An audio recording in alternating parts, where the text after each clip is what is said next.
Was this the first outreach that you've ever been on in Africa? Yes, and it was the most wonderful thing I have ever done in my life. It was Why do you wonderful. say that? Because it opened my eyes to a need of people for medical aid, but also for the light of the gospel.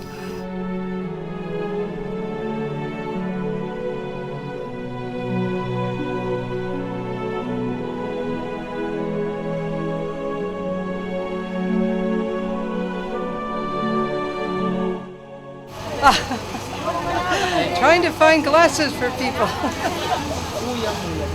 We now have a lady, our strongest glasses are not good for her. So we're hoping to find one.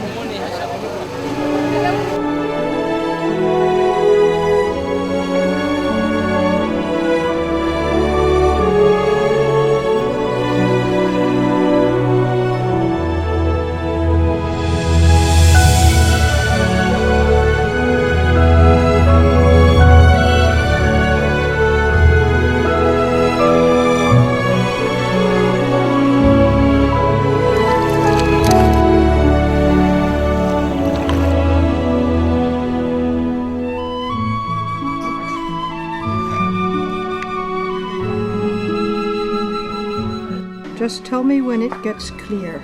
Okay,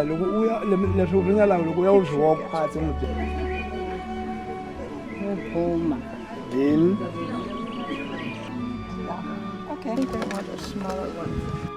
I don't want to hurt you.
It was such a dark area. Those people were so neglected. They had such medical needs, and there was talk of witch doctors, and I thought, how dark, these people. They have no help, and they don't know the Lord, and unless we introduce them to the Lord, they will not know Him. It costs a lot for us to come here.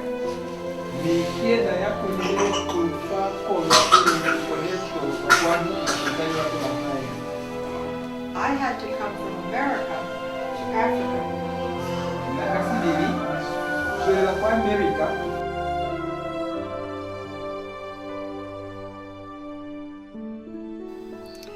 They were thin. The people were so thin and so poor, and their clothes were so ragged. And they came to us in like a taxi that was oxen dragging a sledge, and they were sitting on the sledge. And you could see sometimes when they came that they had slept along the way. And some of them mentioned that they had walked 3 days or 4 days just to get to see a doctor. And I thought, what a need that you would walk 3 days and sleep on the ground. And they slept on the ground waiting for the doctor. If the end of the day had come, they would just sleep right there. I've never seen people so poor. I've never seen people so neglected, and I've never seen such a need for the gospel.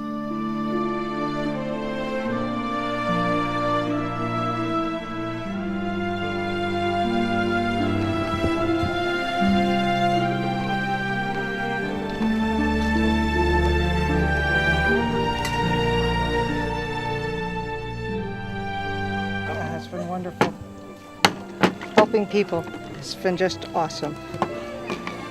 I just didn't imagine that God could work so much here. And the people that came to the Lord at their wet movie, it just filled my heart. It was wonderful. And you showed the passion of the Christ, and 20 people came, and the next day, first 3, and then more, and then more, and then more.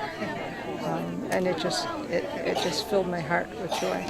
And we don't just help their bodies, we help their souls. I think we could come here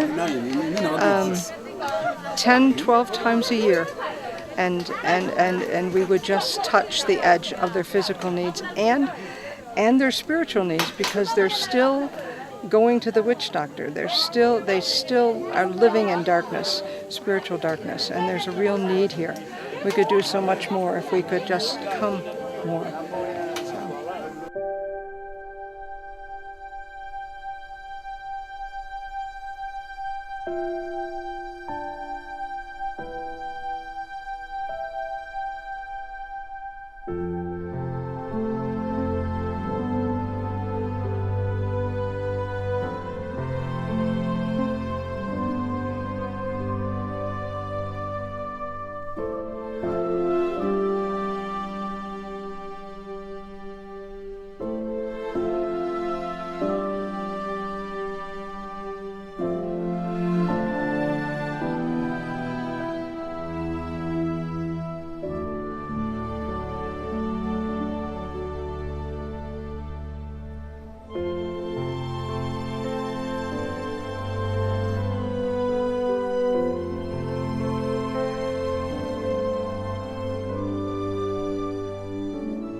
And in the end, when he could see, he danced.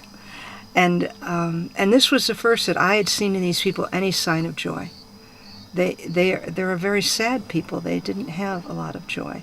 But I noticed that when we showed the films, they would watch and they would sit and they were just thrilled with the films. But the response to the films was more exciting, because they wanted to hear more about the Lord. They wanted to know about Jesus. And the next day, they came to ask more questions. So I know it wasn't just that the film was good. We reached their hearts.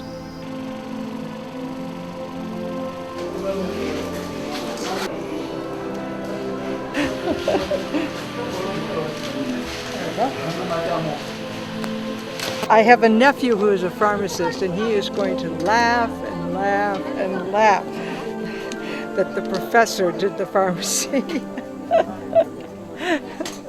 Remember where this was? I've forgotten. All kinds of funny things with it. Oh, okay.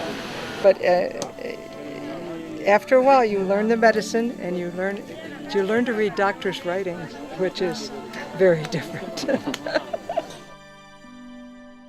It's very simple. It was, if you take one tablet, one in your mouth, 1, morning, noon, night.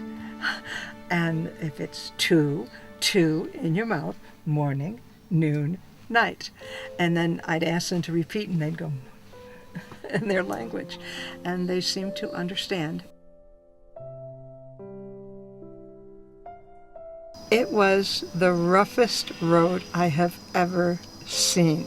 There were more holes than there was road. And it was like you were going down in a hole and up in a hole, and no matter where you went, you couldn't avoid the hole.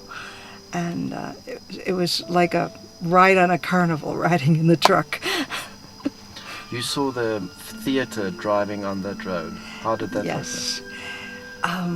When the theater got to a place where the road had a hole like on one side, it would literally rock from one side to the other, and you would think, will it fall? But it didn't. It got through, and some places it was so narrow that the theater almost had to look like it was dancing as it weaved its way through the trees. the rain was torrential. When it happened, it was all of a sudden it was just sheets and sheets and sheets of rain, and everything was wet. Everything in your tent, everything around the tent, everything you wore, everything was wet. And but it did cool things off. The next day it was not as hot. But I thought, this is a place that is so dry, and then when the water comes, it was torrents of just a sheet of rain, everything water, and the road was partially washed out by it. And when the rain comes there, you know it has rained.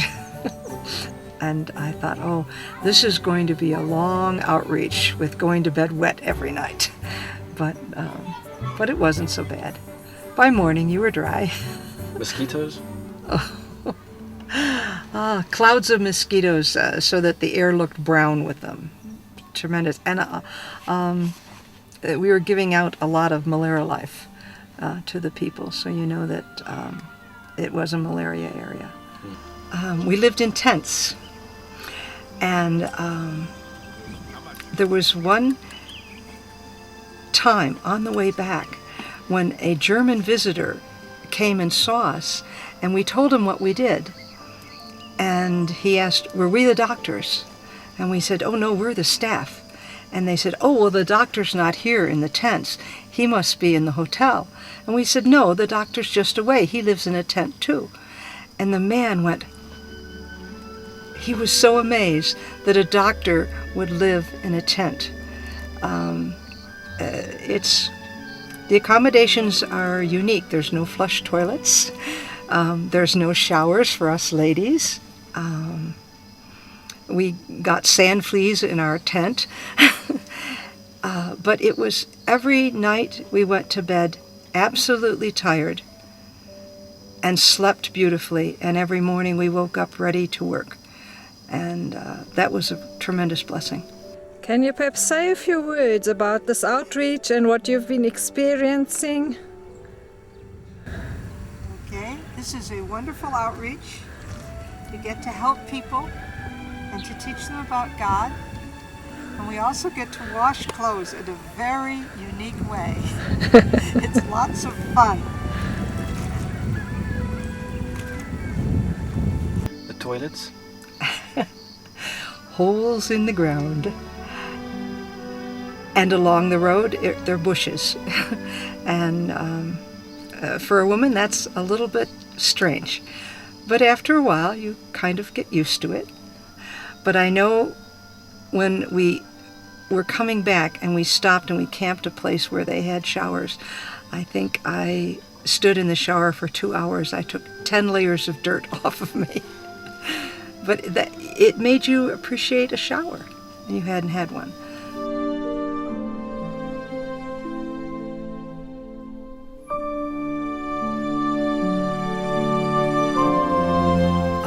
People who lived by saw that we were stuck, and they brought us a shovel.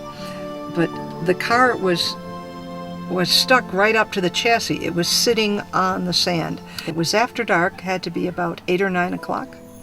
We were very tired. We'd been on the river. We were sunburnt. I thought, okay, this is it. We have no tents. We're going to be sleeping here tonight. We pulled the sand, got some of the sand away, and I thought, well, there's no chance, but let's just push anyway. And as you're pushing, you stepped on these little burrs, and they hurt your feet. And as we're all pushing, and people are saying, ow, ow, because they're stepping on the burrs, and then other people are saying, sorry, sorry, because they think they pushed them. And we just pushed it, and all of a sudden, we were out.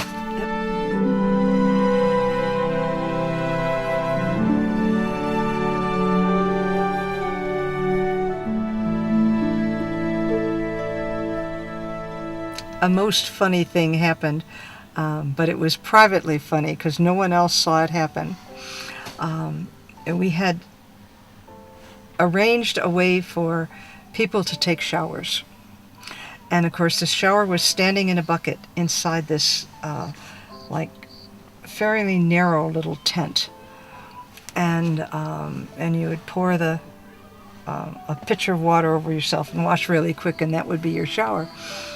And I was thinking, I've never done anything like this. I wonder if I can do it. So I went out and I thought, we'll try it once. And I went out, and as I was stepping out of the bucket, my foot slipped, and the tent and I went right over. And I was sitting in the mud, and I had to get up really fix it and put the tent. And then everybody said, later they said, what happened to the tent? There's a tear in it. And I had to tell them, I did that. I fell out of it. So after that, all washing for me was done just to the elbows and just to the knees, because I was not going to fall out again. It was too funny.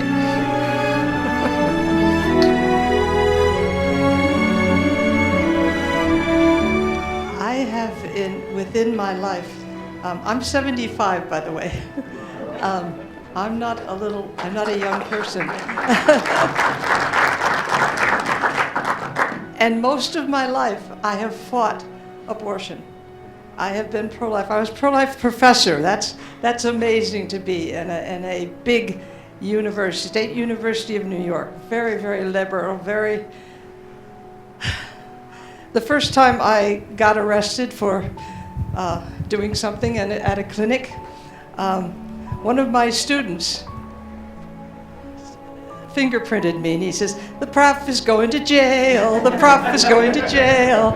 And I've endured a lot of things, but I have been blessed to serve giants. You know, it is a blessing to serve.